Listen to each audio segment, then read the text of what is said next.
Hello student, my name is Anuj Singh और आज मैं आपके लिए लेके आया हूँ नया topic that is equipotential surface. और इक्विपोटेंशियल सरफेस को करने से पहले रिकॉल कर लेते हैं प्रीवियस लेक्चर्स के अंदर आप क्या कर चुके हैं। अगर मैं बात करूँ यहाँ तक के इम्पोर्टेंट पॉइंट की इस चैप्टर के, तो जो इम्पोर्टेंट डेरिवेशन आई equipotential surface due to point charge, equipotential surface due to system of charge. After that equipotential surface अपन ने कैलकुलेट किया फॉर डायपोल के लिए उसकी एक्सियल लाइन के ऊपर, उसकी इक्वेटोरियल लाइन के ऊपर है और एक जनरल पॉइंट के ऊपर, ठीक है। और इसके बाद अपन ने किए थे इंपॉर्टेंट न्यूमेरिकल्स ऑफ एनसीईआरटी। तो आई होप यहाँ तक आपने बहुत अच्छे से कर लिया होगा, आपको सारी चीज़ें समझ में आ गई होंगी। तो आज बात करते हैं इक्विपोटेंशियल सरफेस के ऊपर। तो इक्विपोटेंशियल सरफेस वाला जो ये टॉपिक है, यहाँ से 1 और 2 मार्क्स के अंदर जो है क्वेश्चन अराइज हो जाता है। तो एक एक चीज़ को समझते जाना, प्रॉब्लम आए तो मेरे साथ शेयर करते जाना। डिस्क्रिप्शन के अंदर मेरा नंबर दिया हो गया है और हर लेक्चर के डिस्क्रिप्शन के अंदर मैं जितने भी प्रीवियस वीडियोस हैं इस चैप्टर के और प्रीवियस चैप्टर के, तो वहाँ पे मैं ऐड कर देता हूँ। अगर आपको किसी भी लेक्चर को देखना है तो आप डिस्क्रिप्शन में जाइए और वहाँ पे आपको लिंक मिल जाएगा, तो आप देख सकते हैं। तो चलिए स्टार्ट करते हैं आज की क्लास।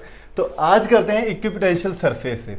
तो इक्विपोटेंशियल नाम से देखो, इक्वी का मतलब कहते हैं equal potential, equal potential surface, मतलब ऐसे सरफेस जिसके ऊपर हर पॉइंट के ऊपर, उस सरफेस के हर पॉइंट के ऊपर पोटेंशियल क्या हो, सेम हो, ऐसे सरफेसेस को क्या बोला जाता है, इक्विपोटेंशियल सरफेसेस। देखो कैसे, अगर मैं एक चार्ज कंसीडर कर लेता हूं, ये सपोज पॉजिटिव चार्ज मैंने कंसीडर किया, ठीक है, समझना इस पॉइंट को। अब इससे सपोज ये डिस्टेंस पे ए पॉइंट है, मान लो ये डिस्टेंस कितना R1 है, R1 डिस्टेंस पे पॉइंट ए है, ठीक है, या जनरल R ही बोल देते हैं अपन, ठीक है।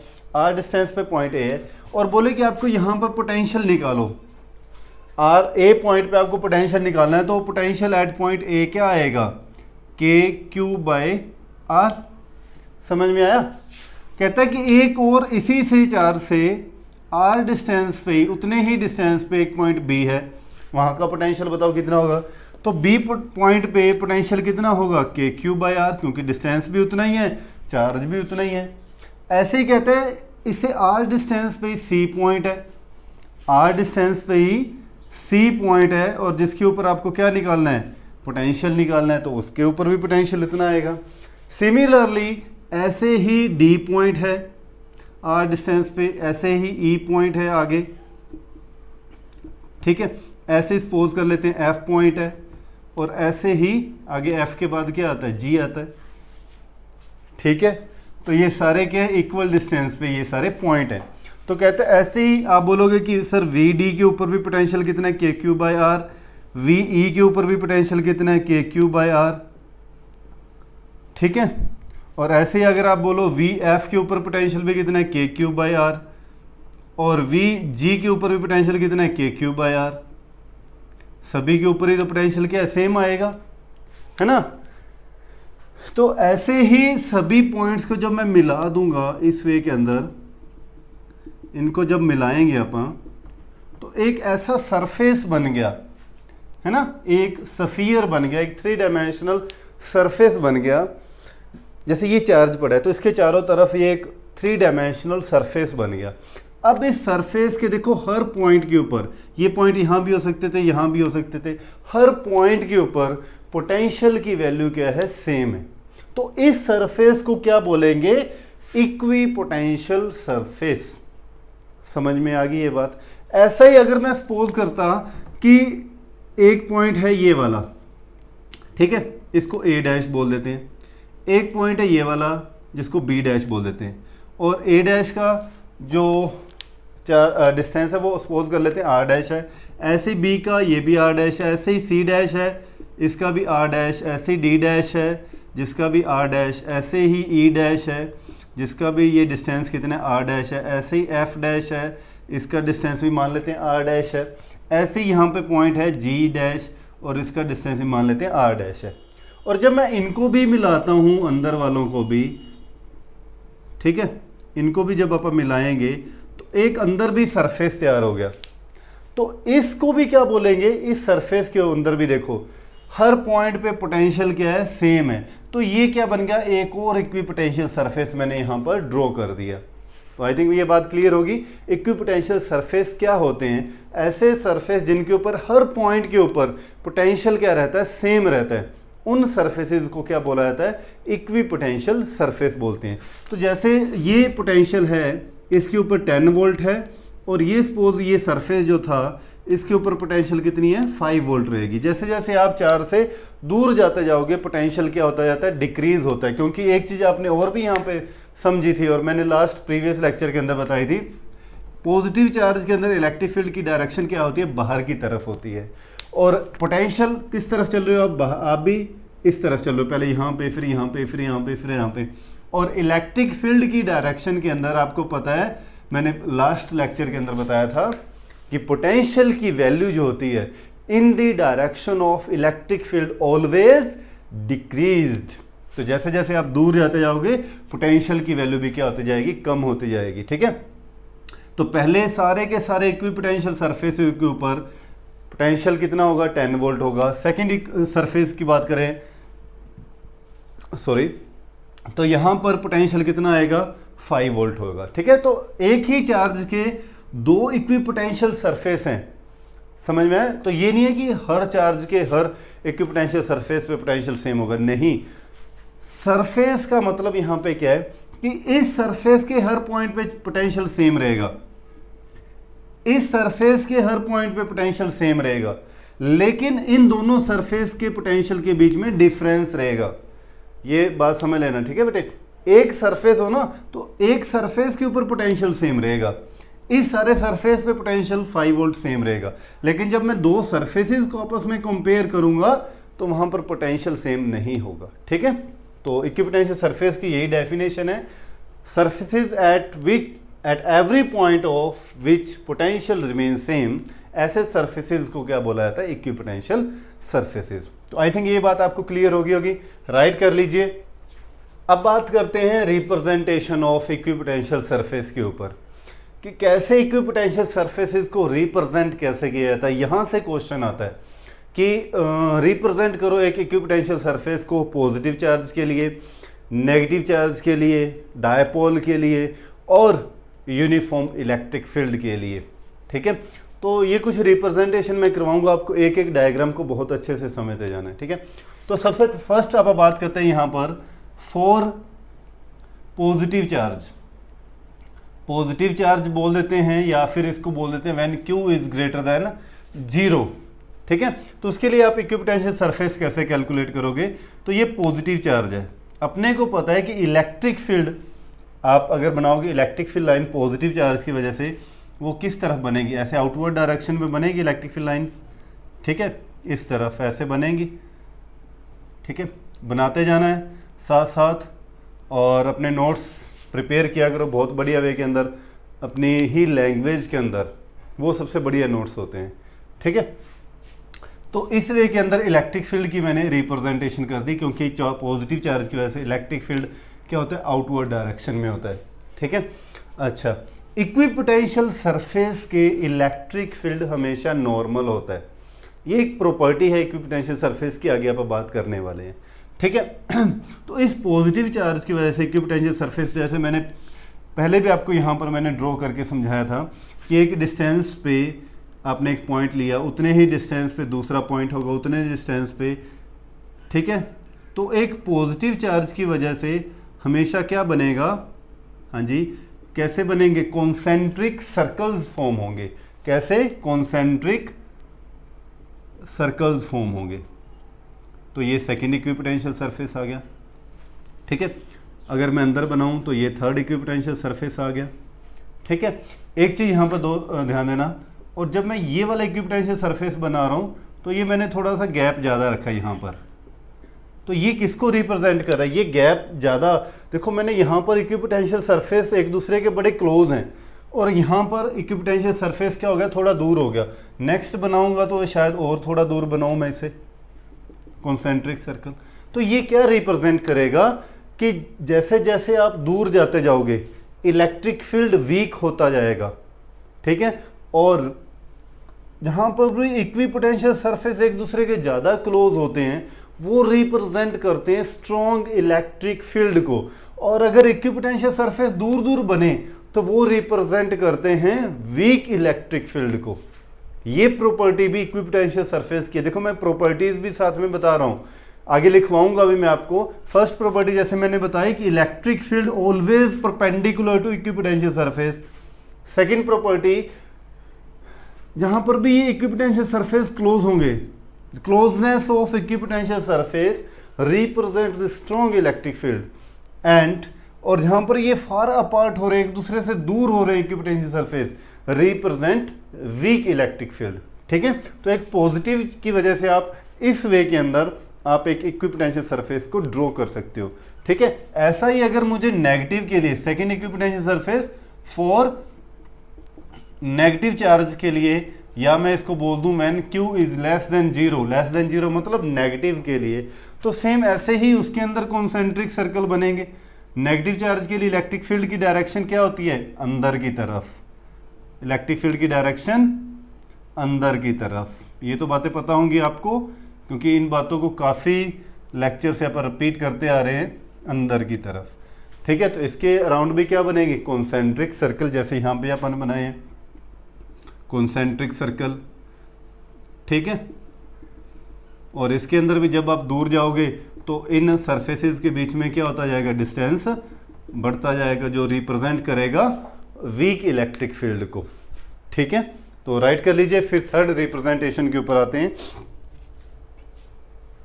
हाँ जी, अब आते हैं थर्ड रिप्रेजेंटेशन। थर्ड रिप्रेजेंटेशन क्या चीज है? हाँ जी, फॉर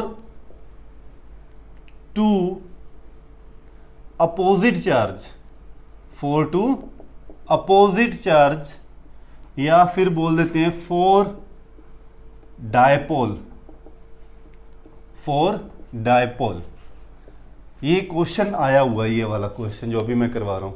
ठीक है, रिप्रेजेंट करो इक्विपोटेंशियल सरफेस फॉर डायपोल, या फिर बोल देते हैं फॉर टू अपोजिट चार्ज, मतलब एक पॉजिटिव है और एक क्या है? नेगेटिव चार्ज है। ठीक है, तो आप इक्विपोटेंशियल सरफेस यहां पर ड्रॉ करो।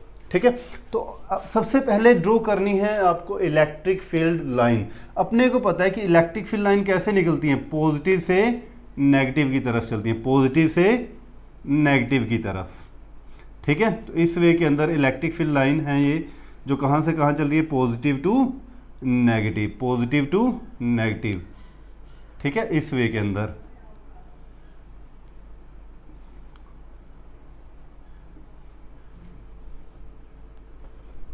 ड्राइंग अपनी वैसे ही बहुत बड़ी है ना, ये तो आप सब लोग जानते ही हैं कि भगवान ने मुझे ये हुनर दिया है ड्राइंग करने का, है ना।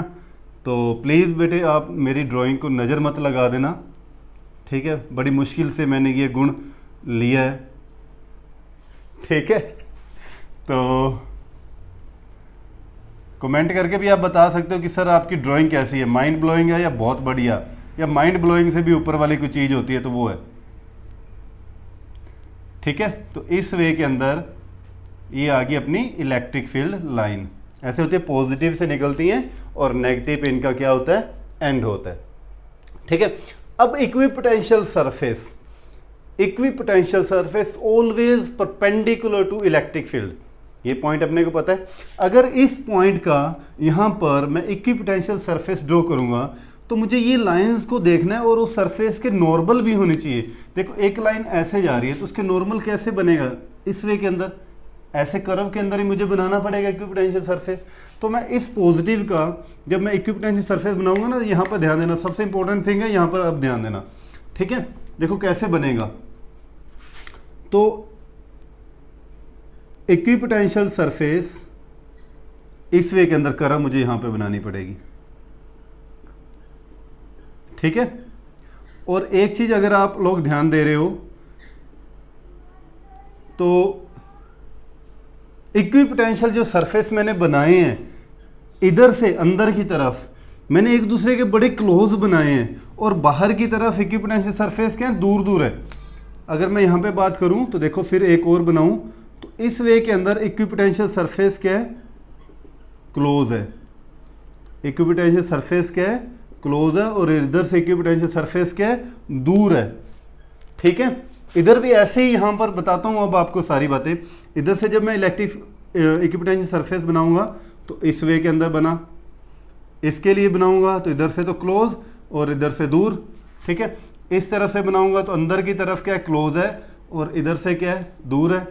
ठीक है, इधर से बनाऊंगा तो अंदर की तरफ क्लोज है इक्विपोटेंशियल सरफेस, बस बाहर की तरफ क्या है, दूर है। और बनाए आप, अंदर की तरफ क्या है, क्लोज है, लेकिन बाहर क्या है, दूर दूर है। तो ये क्या चीज़ रिप्रेजेंट कर रहा है, ये रिप्रेजेंट कर रहा है, यहाँ पर पॉइंट लिखना, the equipotential surface is closed inside the dipole.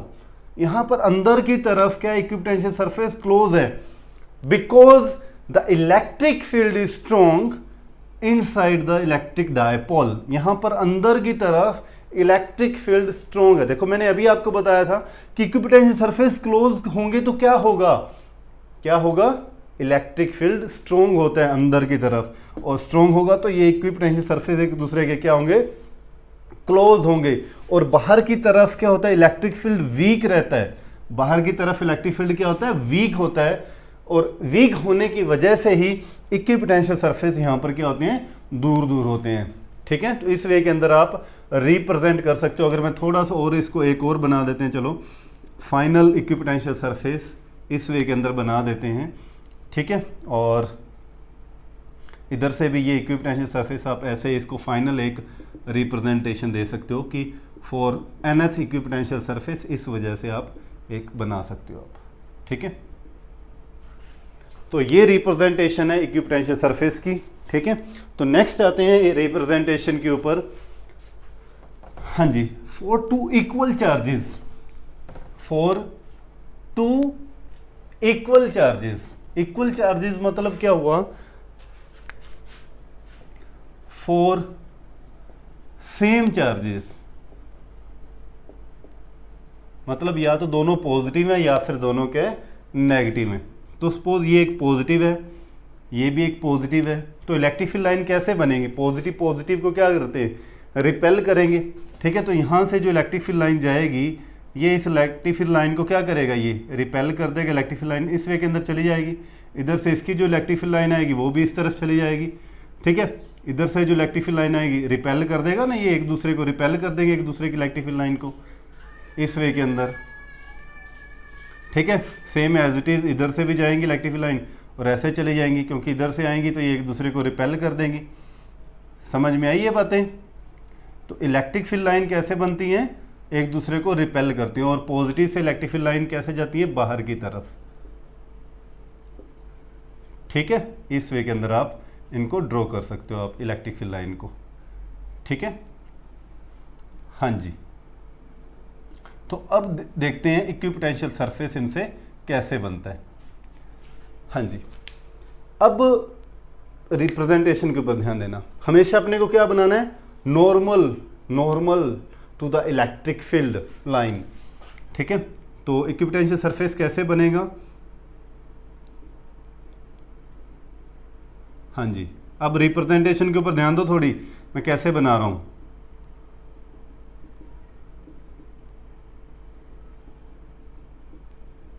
कुछ समझ में आई ये बात कि इस तरह से मैं इक्विपोटेंशियल सरफेस को क्लोज करता जा रहा हूं, और इधर मैं अंदर की तरफ इक्विपोटेंशियल सरफेस को दूर करते जा रहा हूं। क्या शो कर रहा है यहां पर, क्या शो कर रहा है कि इक्विपोटेंशियल सरफेस अगर ये दूर दूर हैं तो इसका मतलब अंदर क्या हो रहा है, यहां पर इलेक्ट्रिक फील्ड जो है वो वीक है। बाहर की तरफ अगर इक्विपोटेंशियल सरफेस एक दूसरे के क्लोज हैं तो यहां पर क्या है, स्ट्रॉन्ग इलेक्ट्रिक फील्ड है। ठीक है, ऐसा ही नेगेटिव के लिए, तो बाहर की तरफ इक्विपोटेंशियल सरफेस क्या होगा, क्लोज होंगे, और अंदर की तरफ क्या होंगे, ये एक दूसरे से दूर दूर होंगे। ठीक है, तो इस वे के अंदर आप इक्विपोटेंशियल सरफेस को ड्रॉ करना आप। ठीक है, फॉर nth के लिए इस वे के अंदर मैं रिप्रेजेंट कर रहा हूँ इसको। ठीक है, फॉर nth इक्विपोटेंशियल सरफेस, तो इस वे में आप रिप्रेजेंट करना। ठीक है, ध्यान रखना दो बातों का कि अब डायपोल के केस में अंदर की तरफ इक्विपोटेंशियल सरफेस क्लोज होते हैं क्योंकि अंदर स्ट्रॉन्ग इलेक्ट्रिक फील्ड होता है, बाहर इक्विपोटेंशियल सरफेस दूर दूर होते हैं क्योंकि वीक इलेक्ट्रिक फील्ड होता है। और इस केस के अंदर उसका उल्टा, दो इक्वल चार्जेस होते हैं वो एक दूसरे रिपेल करते हैं, तो अंदर इलेक्ट्रिक फील्ड क्या रहेगा, वीक रहेगा, बाहर की तरफ इलेक्ट्रिक फील्ड क्या होगा, स्ट्रॉन्ग होगा, इसलिए बाहर की तरफ जो इक्विपोटेंशियल सरफेस है वो क्लोज बनेंगे। ठीक है, राइट कर लीजिए। और लास्ट फिर इसके बाद बात करते हैं फॉर यूनिफॉर्म इलेक्ट्रिक फील्ड के लिए। राइट कर लिया, हाँ जी। लास्ट आयत है अपने पास, fifth representation for uniform electric field. For uniform electric field के लिए इक्विपोटेंशियल सरफेस किस वे के अंदर होता है। तो यूनिफॉर्म इलेक्ट्रिक फील्ड का मतलब क्या होता है कि इलेक्ट्रिक फील्ड लाइन बिल्कुल एक दूसरे के पैरेलल चल रही हैं, यही तो रिप्रेजेंटेशन होती है ना, कि इलेक्ट्रिक फील्ड लाइन कैसे चल रही हैं, एक दूसरे के, सभी एक दूसरे के क्या चल रही हैं, पैरेलल चल रही हैं, उसको बोला जाता है यूनिफॉर्म इलेक्ट्रिक फील्ड। ठीक है, देखो कैसे, इस वे के अंदर एक इलेक्ट्रिक फील्ड लाइन है, ये दूसरी इलेक्ट्रिक फील्ड लाइन है, ये तीसरी इलेक्ट्रिक फील्ड लाइन है, ये अगर मैं बात करूँ फोर्थ, फिफ्थ, सिक्स्थ, सेवंथ, इस वे के अंदर अगर ये सारे एक दूसरे के पैरेलल चल रही हैं तो ये किसको रिप्रेजेंट कर रही हैं, एक यूनिफॉर्म इलेक्ट्रिक फील्ड को। और एक यूनिफॉर्म इलेक्ट्रिक फील्ड किस टाइप के इक्विपोटेंशियल सरफेस बनाएगा तो वो भी देखो आप बात करते हैं। तो इसके अंदर जो इक्विपोटेंशियल सरफेस बनेंगे वो कुछ इस वे के अंदर बनेंगे। ठीक है, समझते जाना एक एक चीज को।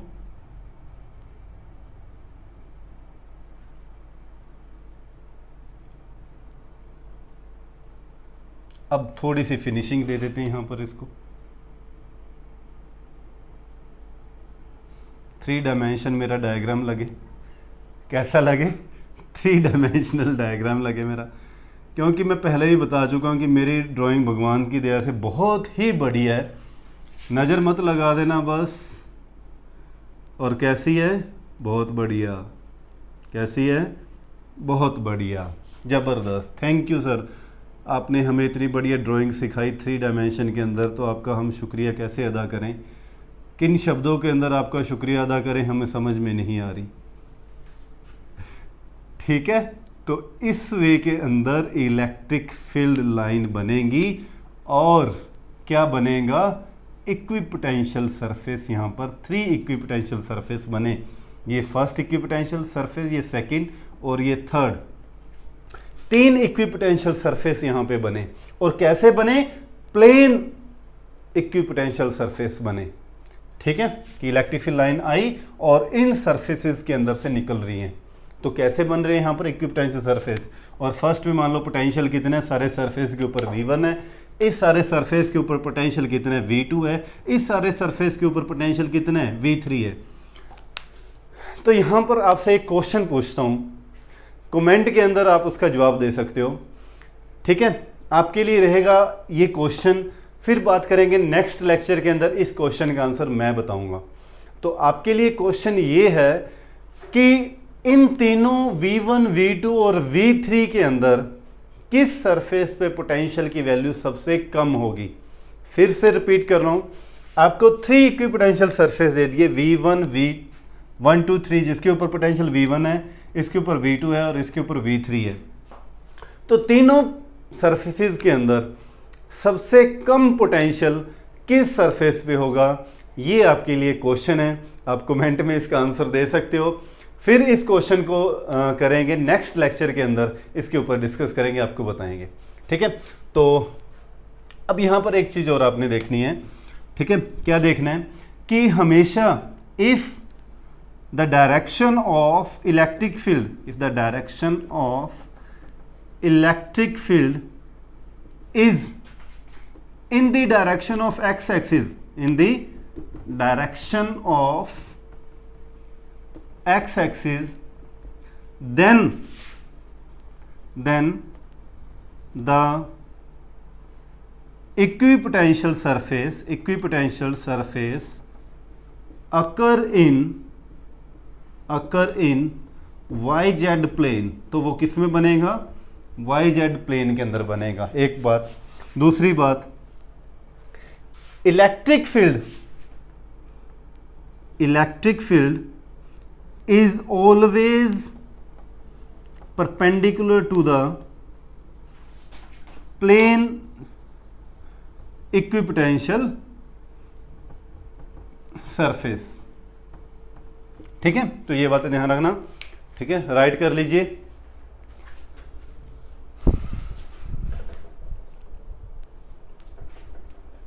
यस बेटे, अब सबसे इंपॉर्टेंट थिंग इस लेक्चर की, that is properties of equipotential surface. Properties of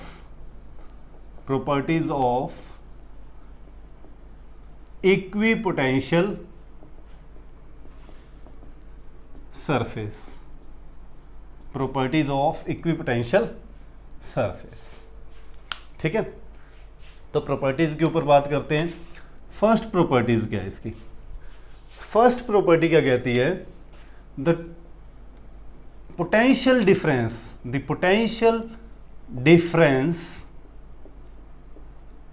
on equipotential surface is always zero। ये बात तो अभी आप करके भी आ चुके हैं, प्रूव भी कर चुके हैं कि अगर ये मेरे पास एक इक्विपोटेंशियल सरफेस है, इस चार्ज प्लस क्यू चार्ज का, अगर ये इक्विपोटेंशियल सरफेस है तो एक पोटेंशियल वी है और उसी के ऊपर एक पोटेंशियल वी बी है, तो यहाँ पर पोटेंशियल डिफरेंस कितना होगा? मैं कहूँगा कि V B minus V A कितना होगा? अपने को पता है कि वी ए जो है वो इक्वल टू है वी बी, इक्विपोटेंशियल सरफेस की। अगर ये 5 वोल्ट है तो ये भी 5 वोल्ट होगा, दोनों की वैल्यू सेम है, तो 5 माइनस 5 क्या हो जाएगा? तो 0 होगा। यही तो बात आप यहाँ कह रहे हैं कि एक इक्विपोटेंशियल सरफेस पे पोटेंशियल डिफरेंस हमेशा क्या होता है? 0 होता है। पोटेंशियल तो होता ही है, लेकिन पोटेंशियल डिफरेंस हमेशा 0 होगा। ठीक है, सेकेंड थिंग देखो, the work done on equipotential surface is zero। Work done भी क्या होगा? इक्विपोटेंशियल सरफेस पे 0 होगा। देखो कैसे, यहां पर आपने बोला एक टेस्ट चार्ज पड़ा है क्यू नॉट टेस्ट चार्ज। अगर मैं इसको यहां से क्यू नॉट चार्ज को यहां से मूव करवा के यहां लेके जाता हूं, सपोज कर लेते हैं यहाँ लेके यहाँ जाता हूँ, तो क्या लिखा जाएगा? Change in potential V B minus V A is equal to क्या होता है? Work done by test charge. यही होता है, work done by test charge. और अपने को पता है यहाँ पर कि वी ए इक्वल टू है वी बी के, इक्विपोटेंशियल सरफेस के लिए ये तो 0 होता है हमेशा, ऊपर आप प्रूव कर चुके हैं इसको। तो 0 is equal to W by q naught, तो यहाँ से W इज इक्वल टू क्या हो गया? 0 हो गया। वर्क डन मतलब चार्ज मूव ही नहीं करेगा, क्योंकि चार्ज कब मूव करता है? जब एक तरफ क्या हो पोटेंशियल ज़्यादा हो और एक तरफ पोटेंशियल क्या हो कम हो। Charge always move from higher potential to lower potential. लेकिन अगर दोनों तरफ इधर भी 5 वोल्ट है इधर भी 5 वोल्ट, तो चार्ज मूव ही नहीं करेगा। और अगर वो मूव नहीं करेगा तो इट मीन्स वहाँ पर वर्क डन क्या होगा? 0 होगा। ठीक है, तो राइट कर लीजिए। फिर आते हैं थर्ड प्रॉपर्टी के ऊपर। तो third property most important property, इसका प्रूफ भी आ जाता है। ठीक है, इसका प्रूफ भी आ जाता है। और थर्ड प्रॉपर्टी क्या चीज़ है?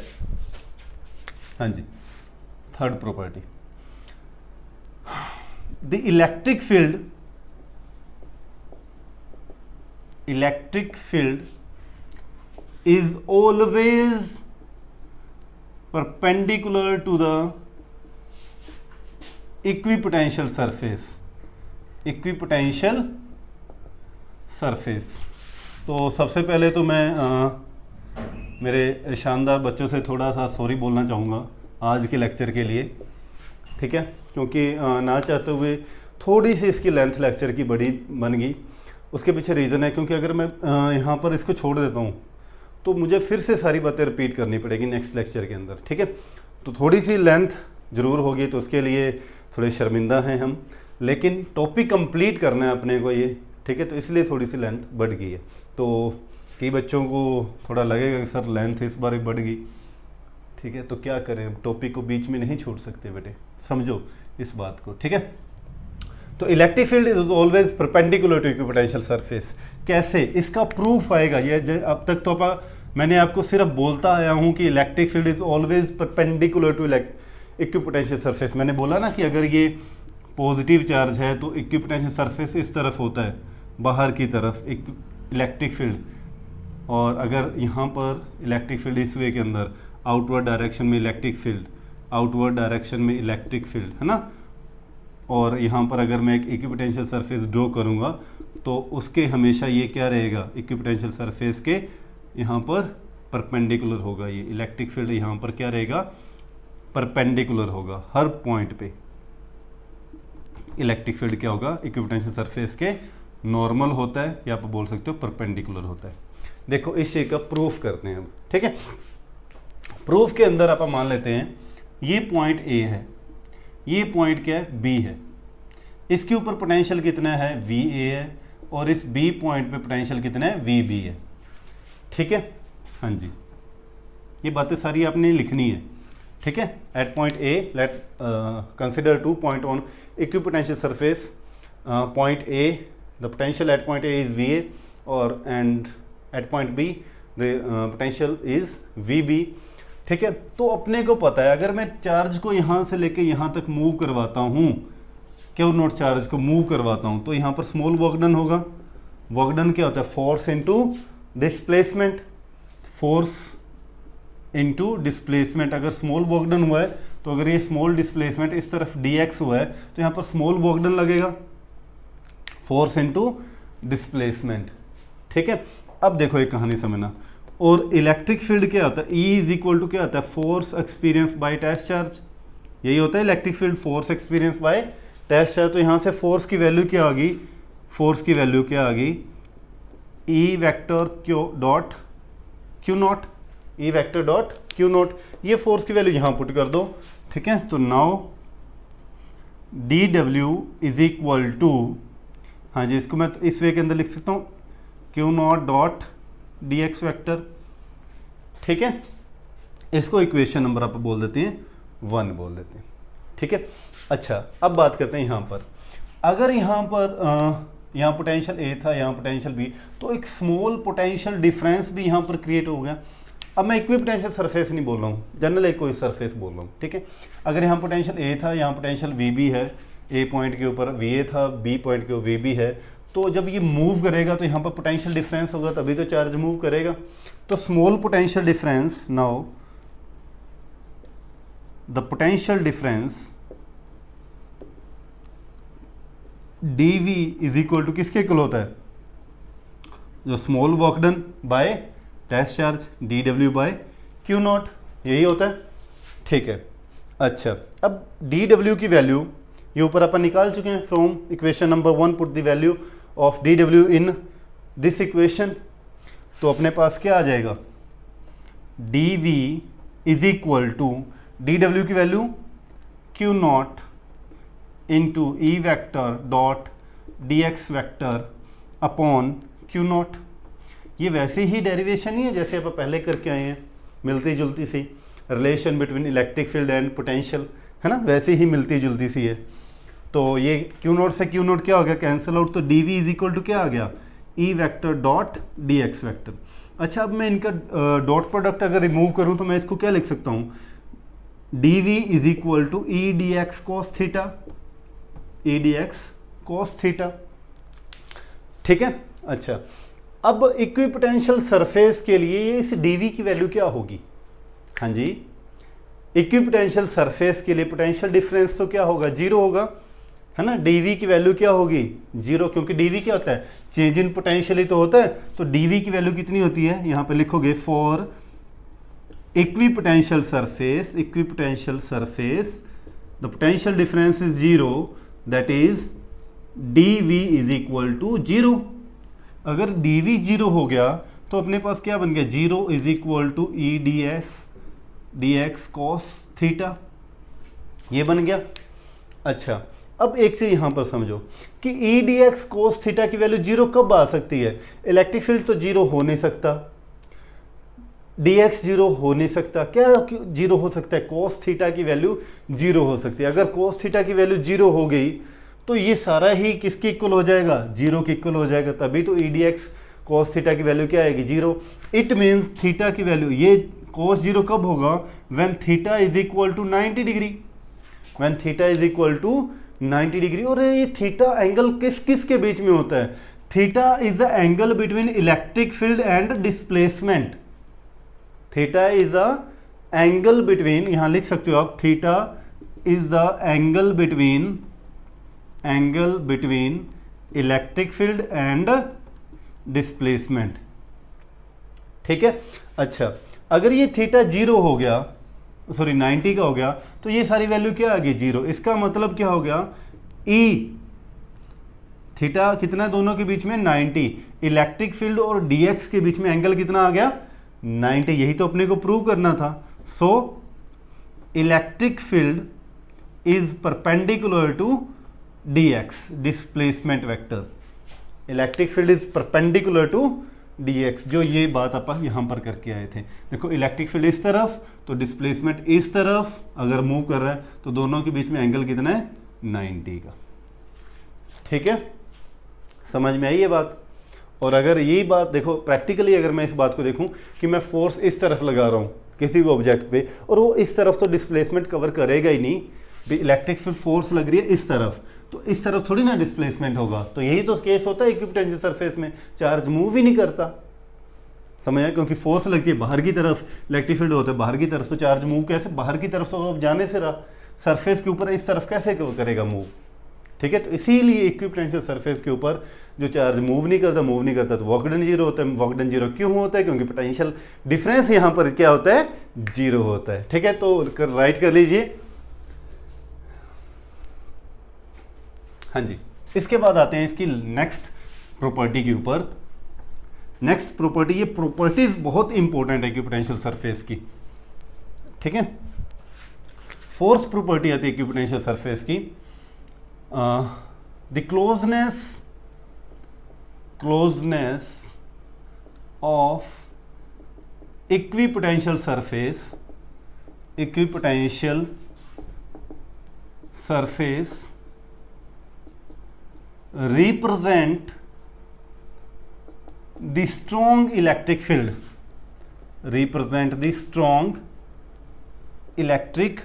ये बात मैं आपको पहले ही बता चुका हूं।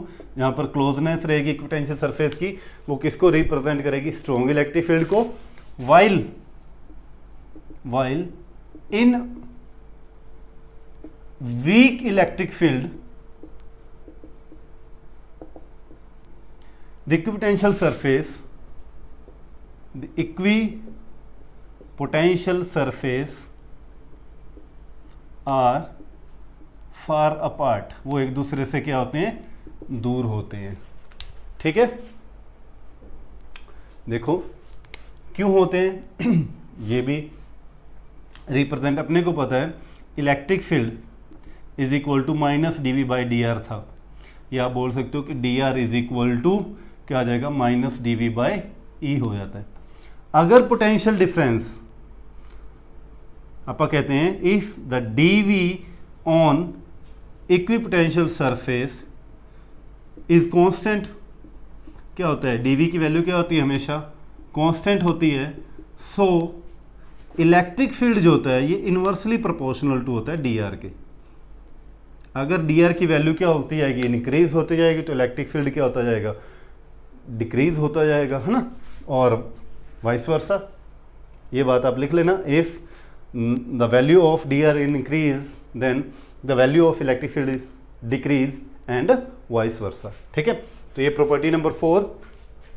और last property but not least, last property of electric field, fifth property क्या चीज है?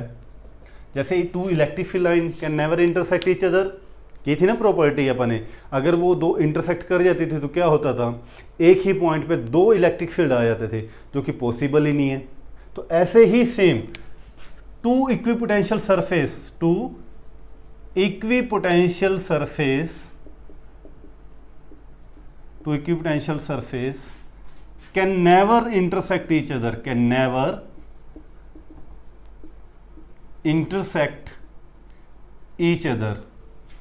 never intersect each other, देखो कैसे, एक ये इक्विपोटेंशियल सरफेस है, सपोज कर लेते हैं, और ये एक इक्विपोटेंशियल सरफेस आ गया, ये दोनों एक दूसरे के सपोज इस पॉइंट पे कट कर गए, तो इस इक्विपोटेंशियल सरफेस की वैल्यू थी 10 वोल्ट और इस इक्विपोटेंशियल सरफेस की वैल्यू थी 8 वोल्ट। सपोज ये एक दूसरे को यहाँ पर इंटरसेक्ट कर गए, इंटरसेक्ट करने पे के बाद इस पॉइंट पे अब बताओ पोटेंशियल कितना होगा, 10 वोल्ट होगा कि 8 वोल्ट होगा। अब दो पोटेंशियल एक ही पॉइंट के ऊपर तो हो नहीं सकते, जो कि पॉसिबल ही नहीं है कि एक ही पॉइंट के दो पोटेंशियल हों, ऐसा तो नहीं होगा ना। तो इसीलिए आप कहते हैं कि दो इक्विपोटेंशियल सरफेस कभी भी एक दूसरे को इंटरसेक्ट नहीं करते, ठीक है। If they intersect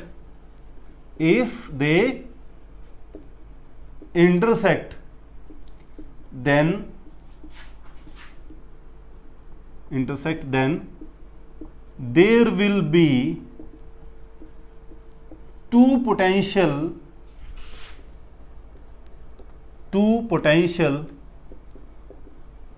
at same point of intersection,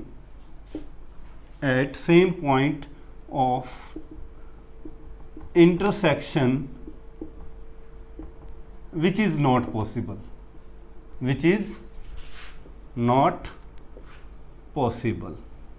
Two equipotential surface can never intersect each other. If they intersect, then there will be two potential at same point of intersection, which is not possible. ठीक है, तो ये थी properties of equipotential surface, उसकी representation क्या होता है equipotential surface. तो आई होप आपको ये चीज़ें सारी चीज़ें समझ में आ गई होंगी।